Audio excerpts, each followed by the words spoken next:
Selamat malam Pak Gigi Saudara.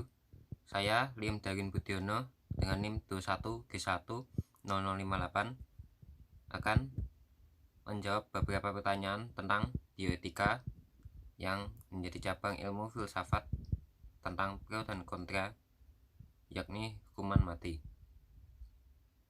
Pertanyaan pertama tentang menjelaskan sebuah definisi dan alasan adanya hukuman mati. Definisi hukuman mati menurut saya adalah hukuman yang diberikan untuk seseorang yang dianggap memiliki kesalahan yang sama sekali tidak dapat diterima oleh masyarakat atau mungkin juga oleh korban-korbannya. Semakin banyak korban yang dirugikan ataupun semakin banyak hal-hal yang bertentangan dari aturan masyarakat yang dilanggar, itulah yang membuat pengadilan ataupun orang-orang yang akan menghakimi sendiri memilih hukuman mati sebagai jawaban terakhir agar tidak merugikan pihak manapun lagi, baik dari segi manusiawi maupun materialistis. Alasan utama pemilihan hukuman mati karena tidak adanya pilihan hukuman lain yang dirasa akan sebanding dengan beratnya kesalahan yang telah orang itu berbuat. Hukuman mati menjadi pilihan terakhir seseorang untuk menciptakan sebuah keadilan bagi pihak tertentu, khususnya pihak yang sangat dirugikan dan juga pihak yang sama sekali menentang hal tersebut ada untuk dilakukan. Memilih hukuman mati sebagai jalan terakhir seseorang agar mempertanggungjawabkan perbuatan yang sudah dilakukan juga menciptakan pro dan kontra di masyarakat luas, bahkan masyarakat global. Hukuman mati seolah-olah langsung mengeliminasi pribadi manusia tersebut yang dianggap melakukan kesalahan yang sangat berat, tanpa diberi kesempatan untuk bisa berubah menjadi lebih baik, dengan maksud pemberian hukuman yang masih dalam garis wajar manusiawi. Pertanyaan nomor 2, jelaskan sejarah pelaksanaan hukuman mati. Sejarah pelaksanaan hukuman mati berdasarkan pemahaman yang sudah saya dapatkan, awal mula adanya pelaksanaan hukuman mati bermula dari sejarah peradaban kuno. Praktik eksekusi mati setidaknya sudah diberlakukan sejak zaman Babilonia di Mesopotamia. Adanya argumen tersebut diperkuat dengan ditemukannya salah satu dokumen tertulis paling awal yang mendukung hukuman berat itu dilaksanakan, yaitu Undang-Undang Hammurabi yang ditulis pada permukaan batu sekitar 1754 sebelum Masehi. Pada awalnya, penerapan hukuman mati pada orang yang bersalah masih sangatlah unik. Untuk saat ini dapat dikarenakan jika hal yang dirasa tersebut masuk dalam kategori tidak wajar dalam menentukan hukuman mati sebagai pilihan terakhir orang tersebut. Salah satu contohnya penerapan hukuman mati pada zaman tersebut adalah pada tukang bangunan rumah.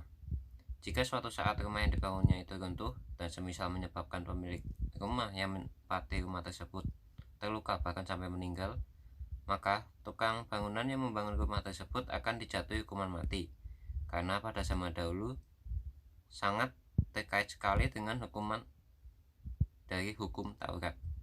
Yang inti dari isi hukum Taurat itu bercerita tentang sebuah nyawa dibayar dengan nyawa, lebih berdasar pada sikap saling balas-membalas yang mungkin memiliki maksud untuk dapat mau mempertanggungjawabkan risiko dari pekerjaannya itu.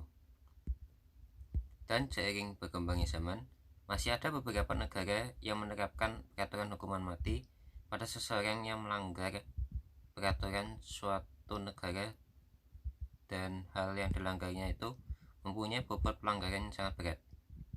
Pemilihan hukuman mati dianggap sebagai solusi terakhir untuk seseorang yang tetap melakukan kesalahan, bahkan hingga bobot terberat yang membuat rugi banyak pihak, padahal sudah dilarang dengan banyaknya peraturan tertulis yang ada.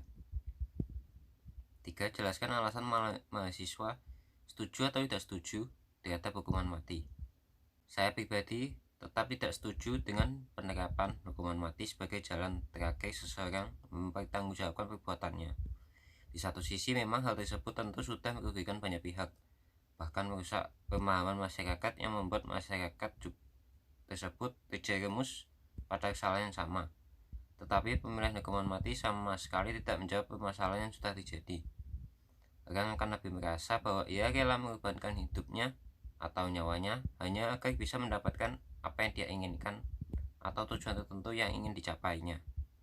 Keinginan untuk bertahan hidup seolah tidak dimiliki oleh orang yang melakukan kesalahan berat tersebut, karena pasti sebelumnya orang tersebut sudah mengetahui resiko apa yang harus dia terima. Hidup seolah-olah bukan menjadi hal yang penting untuk diperjuangkan. Apapun permasalahannya, kita sebagai manusia harus bisa menentukan jawaban terbaik yang dapat menyelesaikan permasalahan yang ada. Kesempatan hidup dan mati hanyalah Tuhan yang tahu.